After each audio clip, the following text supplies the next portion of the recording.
नमस्कार विद्यार्थी मित्रों।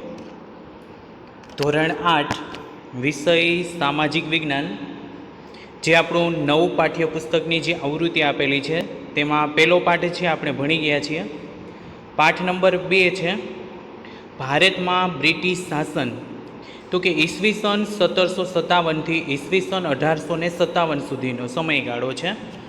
અને વિદ્યાર્થી મિત્રો, હજી આપણું પાઠ્યપુસ્તક બજારની અંદર પણ મળતું નથી, તો આપણે આપણા કોર્સને છે એ આગળ વધારશું અને તમામ વિદ્યાર્થીઓએ પાઠ્યપુસ્તકની PDF જે આપણે ગ્રુપમાં આપવામાં આવેલી છે તે ડાઉનલોડ કરી લેવી, જેથી કરી આપણે સરળતા રહે। તો જોઈએ પાઠ 2, ભારતમાં બ્રિટિશ શાસન, ઈસવીસન 1757 થી ઈસવીસન 1857। તો કે જે પ્લાસીના યુદ્ધ પછી જે મીર જાફર હતો એને હટાવી અંગ્રેજોએ મીર કાસિમને નવાબ બનાવી દીધો, બરાબર। અને તેના શાસનમાં બંગાળમાં કર મુક્તિ, ખાનગી વેપાર કરવાની બાબતમાં અંગ્રેજોની તેની સામે વાકું પડ્યું। આથી જે અંગ્રેજો હતા એની સામે યુદ્ધ થયું અને બક્સરના આ યુદ્ધમાં જે અંગ્રેજ લોકો હતા એ અંગ્રેજો છે એ જીતી જાય છે। અને ત્યાર પછી ક્લાઇવે અવધના નવાબ અને મુઘલ બાદશાહ સાથે છે સંધિ કરી, એટલે કે એની સાથે છે એ મિલાવટ કરી લીધી। અને આ મિલાવટ મુજબ અવધના નવાબે કંપનીને 50 લાખ રૂપિયા આપવાનું સ્વીકાર્યું અને મુઘલ બાદશાહ શાહ આલમ બીજાએ કંપનીને વાર્ષિક 26 લાખની ખંડણી આપે અને તેના બદલામાં બંગાળ, બિહાર અને ઓડિશાની દીવાની સત્તા આપવાની હતી। અને 12 ઓગસ્ટ 1765 ઈસ્ટ ઇન્ડિયા કંપનીએ મુઘલ બાદશાહે બંગાળની દીવાની સત્તા આપી અને અંગ્રેજોને ભારતમાં રાજ્ય સત્તાની શરૂઆત થઈ। ભારતની અંદર જે અંગ્રેજ લોકો છે એનું સત્તા એટલે કે એનું શાસન છે ત્યાં જામી જાય છે। ત્યાર પછી આવે છે વિદ્યાર્થી મિત્રો કે જે અંગ્રેજોએ જે કંપનીની આવક હતી એમાં વધારો કરવા માટે ઈસવીસન 1772 બંગાળમાં એક નવી વ્યવસ્થા દાખલ કરી, જેમાં જમીન મહેસૂલ વસૂલ કરવા માટે ઇજારદારો સાથે કરાર કરવામાં આવતા। જે બોલીમાં વધુમાં વધુ રકમ આપી તેને મહેસૂલ ઉઘરાવવાનો ઇજારો આપવામાં આવતો, કે જેની અંદર એક એણે પદ્ધતિ દાખલ કરી કે એની અંદર બોલી બોલવામાં આવે અને જે લોકો વધારે પૈસા આપે એને જ જે કંઈ મહેસૂલ ન હોય એ ઉઘરાવવાનું થયું। આ વ્યવસ્થા ઇજારદારો માટે દસ્તાવેજમાં એટલે કે ફાર્મર શબ્દનો ઉપયોગ કરવામાં આવ્યો। આથી આ વ્યવસ્થાને ફાર્મિંગ વ્યવસ્થાના નામે પણ ઓળખાણી। આ વ્યવસ્થા ઇરાજદારોનું એકમાત્ર ધ્યેય વધુ આવક છે એ ઊભી કરવાનો હોવાથી ખેડૂતોનું પણ આની અંદર શોષણ કરવામાં આવતું। જ્યારે આ પ્રથા અસહ્ય બની એટલે કે એ સહન ન થઈ શકે ત્યારે તેમાં સુધારો વધારો લાવવા માટે ભારતમાં ગવર્નર જનરલ તરીકે કોર્નવોલિસની જે અંગ્રેજ ગવર્નર છે, બરાબર, એની નિમણૂક કરવામાં આવી। તમને પૂછાય કે ભારતમાં ગવર્નર જનરલ તરીકે કોની નિમણૂક કરવામાં આવી હતી, તો કે કોર્નવોલિસ, બરાબર, એની નિમણૂક કરવામાં આવી। ત્યાર પછી આવે છે તો કે કાયમી જમાબંધી।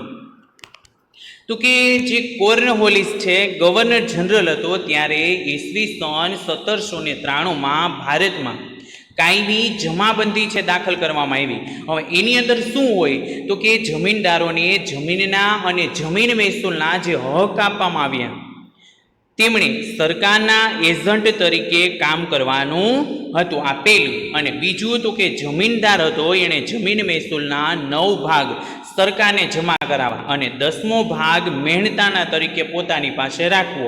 એ આ કાયમી જમાબંધીનું 2 પાસા થયા। તો આ પદ્ધતિ છે એ યોગ્ય ગણાય નહીં, બરાબર। શા માટે, તો કે આ પદ્ધતિ છે એ 10 ભાગ છે એ બરાબર હોય એમાં 9 ભાગ તો સરકારને પહોંચાડી દેવાના અને એક જ ભાગ પોતાની મહેનતનો રાખવાનો।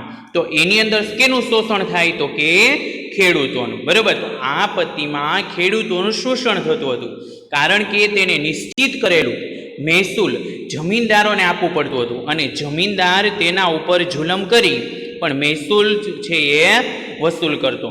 જમીનદારે 10 વર્ષ નિશ્ચિત કરાર મુજબની રકમ સરકારમાં જમા કરાવી પડતી. તેમ છતાં પણ કાયમી જમાબંધી જમીનદારોની તરફદારી કરતી હતી. જોકે શરૂઆતમાં જમીનદારોને થોડું સહન કરવાનું નક્કી કર્યા મુજબ મહેસૂલ આપવું પડ્યું.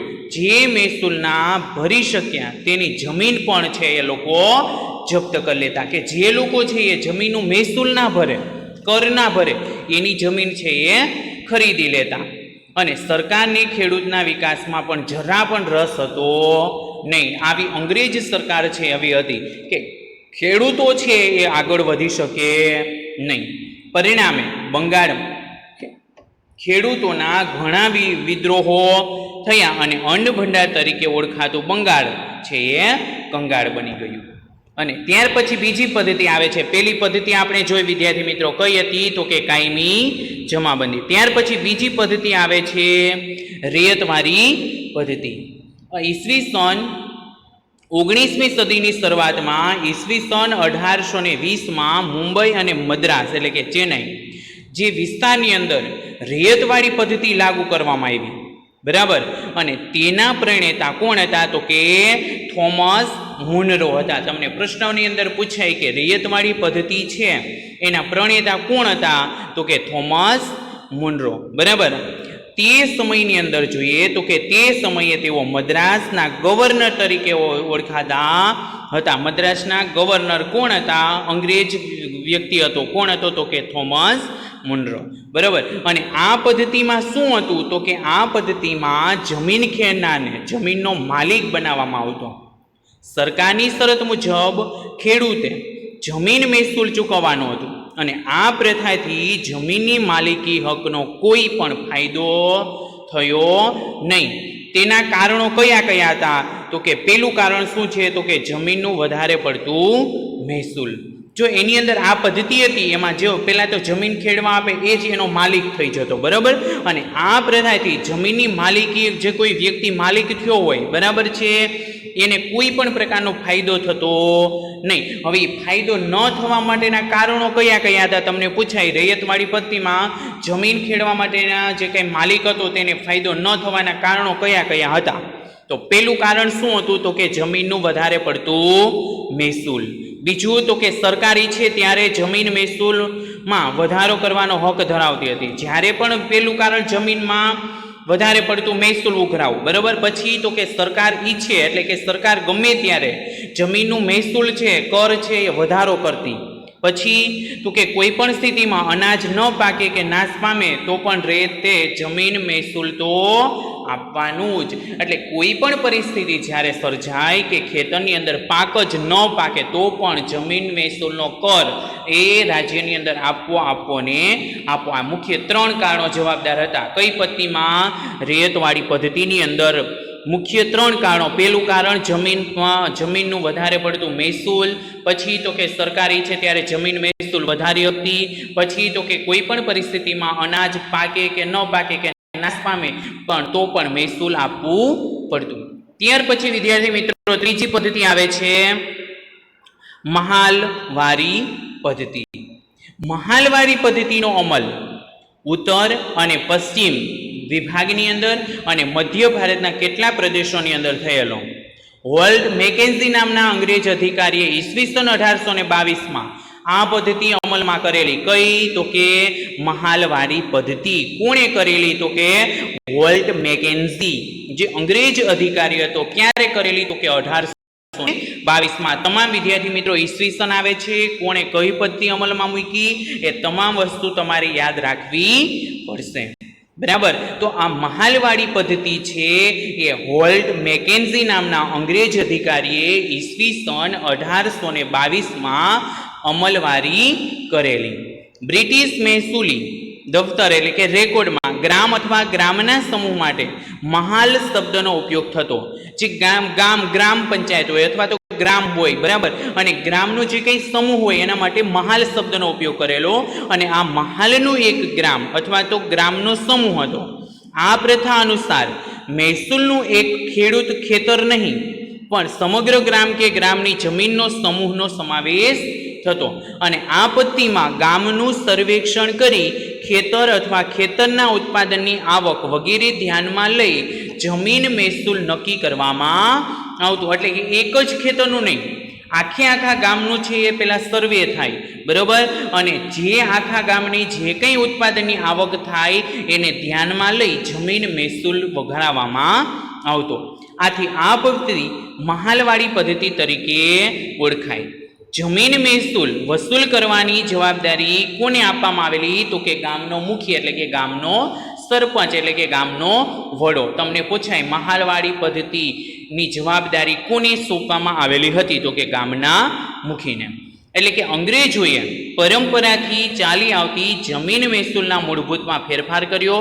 પરિણામે ભારતીય ગામોની સ્થિતિ, સ્વાસ્થ્યતા અને સાતત્ય છીન ભીન થતા ગયા, જેના કારણે આ કોઈ પદ્ધતિ છે એ યોગ્ય અમલમાં હતી નહીં. ત્યાર પછી આવે છે તો કે ખેતીની સ્થિતિ. બંગાળમાં દીવાની સત્તા મેળવ્યા પછી ઈસ્ટ ઇન્ડિયા કંપનીનો ઉદય, મુખ્ય ઉદ્દેશ યુરોપમાં માંગ હતી તેવી વસ્તુઓ ભારતમાંથી પ્રાપ્ત કરવાનો હતો. જો એનો મુખ્ય ઉદ્દેશ શું હતો? તો કે જે કંઈ યુરોપની અંદર માંગ થતી, બરાબર, એવી ભારતમાંથી ઉત્પાદન કરવાનો એનો મુખ્ય ઉદ્દેશ્ય હતો. આથી તેમણે બંગાળ, બિહાર અને ઓડિશા જેવા તે પ્રદેશમાં સમૃદ્ધ પ્રદેશો પર પોતાની સત્તા છે એ સ્થાપી. કંપની ભારતમાં ખેત પેદાશોના ખરીદ વેચાણના બજારો પર પોતાના ઇજારો સ્થાપવા માંગતી હતી અને ઇંગ્લેન્ડમાં નિકાસ કરવાની જે જરૂરી વસ્તુઓ હતી તેમાં ખેત પેદાશો મુખ્ય હતી. આથી કંપનીએ ભારતમાં ખેતીનું પોતાની મરજી મુજબ વેપારીકરણ કરવા પ્રયાસ કર્યો અને આ પાકોમાં મુખ્યત્વે શું ઉગાડવામાં આવ્યું? તો કે ગળી, કપાસ, કાચું રેશમ, અફીણ અને મરીનો પણ સમાવેશ જેની અંદર કરવામાં આવેલો. આ ખેત પેદાશોનું કંપની શાસન હેઠળ વેપારીકરણ થતાં તેની સ્થિતિ પણ તેના વિશે હવે આગળ આપણે જોઈએ. તો કે એની અંદર જોઈએ તો કે પેલું આવે છે કાચું રેશમ. 18મી સદીના સમયગાળા દરમિયાન ઇંગ્લેન્ડમાં કાચું રેશમ સ્પેન અને ઇટાલીમાંથી મળતું હતું. જે બંગાળમાં થતું રેશમ હાથમાં આવી જાય તો બ્રિટનને સ્પેન અને ઇટાલી ઉપર નિર્ભર રહેવું પડે. આથી આ કંપનીએ ગમે તેમ કરીને ખેડૂતો ઉપર જુલમ પણ ગુજાર્યો અને 19મી સદીના અંત સુધી ભારતમાંથી નિકાસ થતા રેશમ ઉપર પોતાની સત્તા સ્થાપી દીધી. આટલું બધું જે બ્રિટિશ લોકો હતા એ એટલા હોશિયાર હતા. જો આ રેશમ છે, બરાબર, પહેલાં તો ઇંગ્લેન્ડમાંથી કાચું રેશમ સ્પેન અને ઇટાલીમાંથી આવતું, અને જો બંગાળમાં થતું રેશમ હાથમાં આવી જાય તો બ્રિટન અને સ્પેન ને ઇટાલી ઉપર છે આત્મનિર્ભર રહેવું પડે. માટે અંગ્રેજોએ આથી કંપની ગમે તે જગ્યાએ સ્થાપી અને ખેડૂતો ઉપર જુલામ ગુજામી અને 19મી સદીના અંત સુધી ભારતમાં નિકાસ થતા રેશમ ઉપર પોતાની સત્તા સ્થાપી દીધી. ત્યાર પછી આવે છે ગળી. ગળી એ રંગકામ કરવા માટે વપરાતું એક દ્રવ્ય છે, બરાબર. તેનો છોડ ગરમ પ્રદેશોમાં જ થાય, તેની મોટી માંગ હતી. કાપડ ઉપર ભારતની ગળીનો રંગ ચમકતો હોય તે રીતે ઉપસતો હતો. આવો રંગ અન્ય ગળીને ઉપસાવતો હતો નહીં. તેનો ઉપયોગ સુતરાઉ કાપડને રંગવા માટે થતો અને 1790માં યુરોપ ગળી દેશોએ ગળીનો પુરવઠો કેરેબિયન દેશોમાંથી મેળવતા હતા, પરંતુ તેનું ઉત્પાદન ઘટવાથી ભારતીય ગળીની માંગ વધવા લાગી. આથી અંગ્રેજો ભારતમાં પોતાની હુકમ હેઠળ પ્રદેશોમાં યુરોપિયન વસાવી ગળીનું ઉત્પાદન વધારવા લાગ્યા અને ભારતમાં ગળીના ઉત્પાદનની બ્રિય પ્રથા શરૂઆત કરી. નીજ અને રેતી, બરાબર. નીજ પ્રથામાં ઉત્પાદકો પોતાના જ હળ, બળદ અને ઓજારોનો ઉપયોગ કરી ખેતી કરતા. છોડ તૈયાર થાય ત્યારે કાપીને કાચો માલ કારખાના સુધી પહોંચાડવામાં આવતો, બરાબર. અને રેતીની અંદર શું? તો કે આ પ્રથામાં ખેડૂત પોતાની જમીન પર ગળીનું વાવેતર કરતો અને તે તૈયાર થાય ત્યારે બાંધિયા ભાવે ખાતેદારોને પોતે જ વેચી નાખતો. આથી આ પદ્ધતિમાં કારખાનેદારને ખેડૂતોને લોન ધીરતો અને મોટા ભાગનું જોઈએ તો કે ઉત્પાદન આ પ્રથાની અંદર થતું, કારણ કે ગળીના ઉત્પાદન એક લાભદાયી હતું. એક તો તેનો ભાવ નીચા બાંધવામાં આવતો અને ખેડૂતો તેનું વાવેતર કરવું છે એ મજબૂર હતા. જો ખેડૂતો ઇનકાર કરી દે, ખેડૂતો ના પાડી દે, બરાબર, તો તેના ઉપર પણ જુલમ કરવામાં આવતો, બરાબર, અને તેના પાકોનો નાશ કરવામાં આવતો. ખેડૂતો ઉપર ઉત્પાદકોની ધાક છે એ જાળવી રાખવા માટે કંપનીના જે મળતિયાઓ હતા એ અનેક પ્રકારની ગેરનીતિઓ છે પણ આચરતા, બરાબર, અને ખોટા હિસાબો રાખતા, તેમજ ખેડૂતો પાસે ફરજિયાતપણે છે એનું વાવેતર પણ કરાવતા. કંપનીના શાસકો, તેના અમલદારો, ગળીના ઉત્પાદકો એકબીજા સાથે મળેલા હતા, એટલે ખેડૂતોની કોઈ પણ લોકો ફરિયાદ સાંભળતા નહીં. અને આ અસંતોષના કારણે 1859 અને 60માં વ્યાપક પ્રમાણમાં ગરીના રમણખોણો થતા ગયા હતા. ત્યાર પછી આવે છે વિદ્યાર્થી મિત્રો તો કે કપાસ. જેમ આપણે ગળીની વાત કરી, જેમ ગળી એ પૂર્વ ભારતનો મહત્વનો વેપારી રોકડીયો પાક છે, બરાબર, તેમ કપાસ એ પણ પશ્ચિમ ભારતનો એક મહત્વનો પાક છે. ઈસવીસન 1780ના દાયકામાં ઈસ્ટ ઇન્ડિયા કંપની તથા તેના કૃપાપાત્ર કેટલાય વેપારીઓ ચીન સહિત ભારતમાં રૂનું ઉત્પાદન કરતા પ્રદેશો પર અંકુશ કર્યો.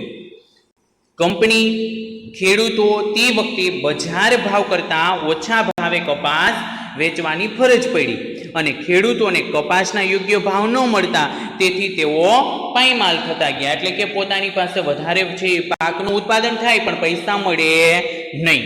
તો આ સિવાય તે સમયે ભારતમાં બીજા કયા કયા પાક થતા તો કે ચા છે, શેરડી છે, અફીણ છે, મરી છે, ગરમ મસાલા પણ મહત્વના વેપારી પાકો હતા. અંગ્રેજો આ પાકને નીચા ભાવે ખરીદતા, બરાબર, અને પોતાની રાજ્ય સત્તાનો દુરુપયોગ કરતા. ખેડૂતોને વાવેતર માટે અગાઉથી ધિરાણ આપવામાં આવતું. ખેડૂતો દેવદાર બની ગઈ, બરાબર, તેમની પાસે નીચા ભાવે વેપારી પાકો છે એ ખરીદતા. આથી વેપારીઓને ભારે નફો મળતો અને ખેડૂતોને વધારેમાં વધારે નુકસાની જતી, જેના કારણે ખેડૂતો વધારેમાં વધારે ગરીબ બનતા ગયા. આમ ભારતમાં વેપારીઓ પાકોના ખરીદ માટે વેચાણ કંપનીઓનો પ્રભાવ હતો. ભારતમાં કાચા માલને કારણે ઇંગ્લેન્ડના ઉદ્યોગો સમૃદ્ધ બની ગયા. આથી કંપની ભારતમાં વેપારી પાકો ઉપર પોતાની સત્તા સ્થાપી દીધી, જેના કારણે ખેડૂતો મોટી સંખ્યામાં જમીન વિહોણા એટલે કે જમીન વગરના બની ગયા. ત્યાર પછી આવે છે જનજાતિઓની સ્થિતિ. હવે અંગ્રેજોની વેપારી શોષણ નીતિના કારણે ઘણા પ્રદેશોમાં ખેડૂતો અને જનજાતિ પ્રજાએ બળવો કર્યો. હવે શા માટે આવા બળવા થયા હશે તો કે, અને આ સમયની જો વાત કરવામાં આવે તો કે જનજાતિની સ્થિતિ કેવી તેના વિશે આપણે જોઈએ તો કે 19મી સદીમાં ભારતમાં જનજાતિના જુદા જુદા સમૂહ હતા. જેમાં જોઈએ તો કે ખોડ, સંથાલો, મુંડાઓ, કોયાઓ, કોલ, ગોડ, ભીલ વગેરેનો સમાવેશ થતો, બરાબર. અને વર્તમાન ઝારખંડ રાજ્યમાં હજારિયાબાગ આસપાસમાં સંથાલ જાતિના જે આદિવાસીઓ હોય એનો સમૂહ ત્યાં હતો. અને એ શું કરતા તો કે એ રેશમના કીડા છે એ પાળતા હતા. રેશમના વેપારીઓ સંથાલા પાસેથી જે કંઈ કાચું રેશમ હોય એની ખરીદી કરી લેતા. અને ક્યાં તો કે જે છોટા નાગપુર આસપાસના મુંડા જાતિના આદિવાસીઓ પણ સમૂહમાં રહેતા હતા. અને આ સમુદાયો શિકાર કરવાનો અને જે વન્ય પેદાશો હોય, બરાબર, એને એકત્રિત કરવાનો વ્યવસાય કરતા હતા. મધ્ય ભારતમાં ખોડ જાતિના આદિવાસીના સમૂહ પર શિકાર અને જંગલ પેદાશોનો સમૂહ સંગ્રહ કરતા હતા. અને કેટલાય જનજાતિઓ સમૂહ હતા એ પશુપાલન સાથે જોડાયેલા, જેમાં પંજાબના પહાડી પ્રદેશમાં રહેનારા વન ગુજર અને આંધ્રપ્રદેશના લંબાડિયા સમુદાયના લોકો શું કરતા તો કે ગાય અને ભેંસો છે એ પાળતા થયા. કુલીનો ગદી અને કાશ્મીરના બકરવાલ સમુદાયમાં ઘેટા બકરા પાળતા થયા. જનજાતિ એટલે કે જંગલોમાં રહેનારા એવું નહીં, અને એના કેટલાય ખેડૂતો પણ તેમાં હતા. તેઓ ખેતી સાથે પણ જોડાયેલા. તે મોટા ભાગે પૂર્વોત્તર અને મધ્ય ભારતના પર્વતીય અને જંગલ વિસ્તારમાં ખેતી કરતા હતા. અને આ જનજાતિઓની પ્રવૃત્તિ વિશે હવે આપણે આગળ જોઈએ તો કે જે જનજાતિની પ્રવૃત્તિ હતી, બરાબર, કેવી પ્રવૃત્તિ હતી? આ કેટલાય જનજાતિ સમૂહ ખોરાક એકઠો કરીને જીવન જીવતા. જનજાતિ લોકો ખેડૂત પશુપાલન સાથે સંકળાયેલા હતા. ઋતુ અનુસાર તેઓ ઘેટા, બકરા કે ગાયનું, ભેંસનું ધણ લઈ સ્થળાંતર એટલે કે એક જગ્યાએથી બીજી જગ્યાએ જતા. ઓડિશાના જંગલમાં રહેતા ખોંડ સમુદાયના લોકો ટોળી બનાવી સમૂહમાં શિકાર કરી અને જંગલમાંથી ફળ, કંદમૂળ, ઔષધિઓ, જડીબુટીઓ તમામ વસ્તુ એકત્રિત કરતા. જંગલોમાંથી મળેલી વસ્તુઓ અને લોકો છે સરખા ભાગે એકબીજાને વેચી લેતા. પહેલા તો સમૂહની અંદર પોતે છે શિકાર કરતા, બરાબર, ભેગું કરે અને પોતે સરખા ભાગે વેચતા. અને શું કરતા તો કે સ્થાનિક બજારની અંદર વેચતા. ખોંડ જનજાતિના લોકો કાપડ વણવાનો, ચામડા કાપવાનો, રંગ રંગવાનો વ્યવસાય કરતા. ચામડાના રંગકામ માટે કોસંબો અને પલાશના ફૂલોનો પણ એમાં ઉપયોગ કરતા. આ સમયે આદિવાસી સમૂહ બે પ્રકારની ખેતી સાથે જોડાય. એક તો સ્થળાંતરિત ખેતી અને સ્થાયી ખેતી. હવે સ્થળાંતરિત એટલે શું તો કે એક જગ્યાએ સ્થિર ન હોય, બરાબર, એ પોતે વિચરતા રહેતા. અને સ્થાયી એટલે તો કે એક જગ્યાએ પોતે છે ખેતી કરતા હતા. બે પ્રકાર જોડાયેલા હતા.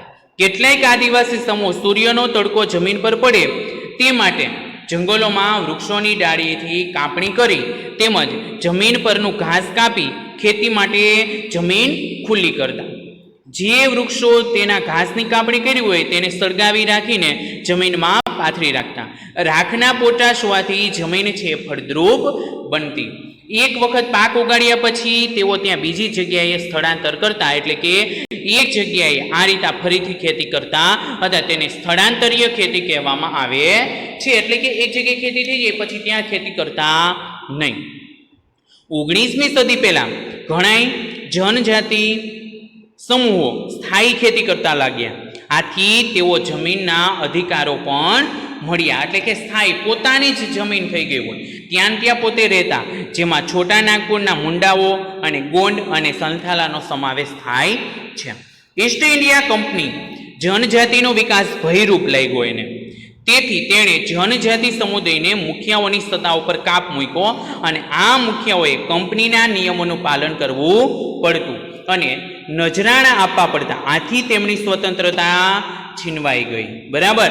એવું અંગ્રેજ લોકો શું ઈચ્છતા હતા તો કે અંગ્રેજ લોકો એવું ઈચ્છતા હતા કે જનજાતિ એક જગ્યાએ રહીને ખેતી કરે અને કંપની માટે આવકનું સાધન બને. આથી તેમણે જનજાતિના સમુદાયો માટે નવા કાયદા બનાવ્યા અને જનજાતિ સમુદાય માટે સામૂહિક વિરોધ પણ કરવામાં આવેલો. જેની અંદર જોઈએ તો કે બિરસા મુંડા. જે બિરસા મુંડાનો જન્મ ઈસવીસન 15મી નવેમ્બર 1857માં થયેલો. તેમના પિતાનું નામ સુગના મુંડા અને માતાનું નામ કરમી મુંડાઈન હતું, બરાબર. બિરસાનું બચપણ, જે બિરસા મુંડા હતો એનું બચપણ ઘેટા બકરા ચરાવવામાં જ વીત્યેલું, વાંસળી વગાડવામાં અને અખાડાની રમતમાં પસાર થયું હતું. કુટુંબની ગરીબીના કારણે આ બિરસા મુંડા છે એ બચપણ પિતા સાથે સતત એકથી બીજી જગ્યાએ એટલે કે સ્થળાંતરમાં વીતેલું. જોકે બિરસાએ સ્થાનિક મિશનરીની શાળામાં શિક્ષણ મેળવ્યું. તેણે બચપણમાં મુંડા લોકો અને દીકુઓ એટલે કે બહારથી આવેલા વચ્ચે સંગ્રામની વાતો સાંભળી. તેણે જનોઈ પણ ધારણ કરી અને વૈષ્ણવ ધર્મ પ્રચારક સાથે ઘણું કામ કર્યું અને યુવાન વયે તેઓ જનજાતિ સમાજના જે કંઈ ઉત્સવના કાર્યમાં પોતે લાગી ગયા. ત્યાર પછી આવે છે ઉલ ગુલાન ચળવળ અને બિરસા મુંડા. જે અંગ્રેજ સત્તાના હિમાયતી સાહુકાર જાગીર જમીનદાર દ્વારા આદિવાસીનું જ્યારે શોષણ કરવામાં આવ્યું, બરાબર, અને આ જે શોષણ છે એ ખૂબ જ આગળ વધી ગયું હતું. જેની આ વાતની ઊંડી અસર છે એ બિરસા મુંડા ઉપર થઈ. જેના વિરુદ્ધમાં 1895માં વ્યાપક આંદોલન શરૂ થયું. એટલે કે ઉલ ગુલાનનું નેતૃત્વ આ બિરસા મુંડાએ સંભાળ્યું. દક્ષિણ બિહારમાં છોટા નાગપુર વિસ્તારમાં લગભગ 400 ચોરસ માઇલના વિસ્તારમાં આ ચળવળનો પ્રભાવ થયો. મુંડાઓએ એનો દાવો કર્યો. છોટા નાગપુર તેમનું છે તેની કંપનીઓ પરંપરાગત હકોનું ધાવણ કરે છે અને ફરજિયાત એને વેઠ કરાવે છે, બરાબર. અને બિરસા મુંડાના જન આંદોલનમાં જનજાતિ તેમણે હાકલ કરી અને દારૂ પીવાનું છોડી દેવું, ઘર અને ગામની સફાઈ રાખવી, ડાકણ જાદુઈ કળામાં વિશ્વાસ ન રાખવો. તેમણે મુંડાઓને પોતાના ગૌરવપૂર્ણ ભૂતકાળ પ્રમાણે જીવવાની અને હાકલ કરી અને એકની એક જગ્યાએ રહી ખેતી કરવાનું સારામાં સારી વસ્તુ જણાવેલી હતી. બિરસા મુંડાની દરેક વાત મુંડા સમુદાય સારી રીતે અનુસરી અને અંગ્રેજમાં બિરસાના આંદોલનથી ભય લાગ્યો અને જનજાતિના બિરસા મુંડાના આ આંદોલન ફેરવાઈ ગયું અને અંગ્રેજોએ રાજ્ય વહીવટને અડચણરૂપ બનાવવા ખોટા આરોપ મૂકી બિરસા મુંડાની ધરપકડ કરી. ક્યારે? તો કે 1895. 2 વર્ષ બાદ 1897 બિરસા મુંડા જેલમાંથી મુક્ત થયા, જે ફરીથી જનજાગૃતિ ચળવળની અંદર લાગી ગયા. તેમણે દીકુ એટલે કે બહારથી આવેલા અને યુરોપિયન સામે સફેદ ઝંડાવાળું બિરસા જ રાજનું અને ચળવળ મજબૂત બનાવી અને ઈસવીસન 1900 બિરસા મુંડાનું અવસાન થયું અને બિરસા મુંડાની ચળવળ મંદ પડી અને અંગ્રેજો સામ્રાજ્ય વિસ્તારનું જે કંઈ મોકળું મેદાન છે એને મળી ગયું અને અંગ્રેજો વધુમાં વધુ છે એ ખેડૂતોનું શોષણ કરતા ગયા. તો વિદ્યાર્થી મિત્રો, અહીંયા આપણો આ પાઠ છે તે પૂર્ણ થાય છે. અહીંયા તમને સ્વાધ્યાય આપેલું છે, જોઈ લેજો. નીચે આપેલા વિકલ્પોમાંથી સાચો વિકલ્પ પસંદ કરી લખો. 4 વિકલ્પ આપેલા છે. આ વિકલ્પ તમારે લખી અને તૈયાર કરવાના રહેશે.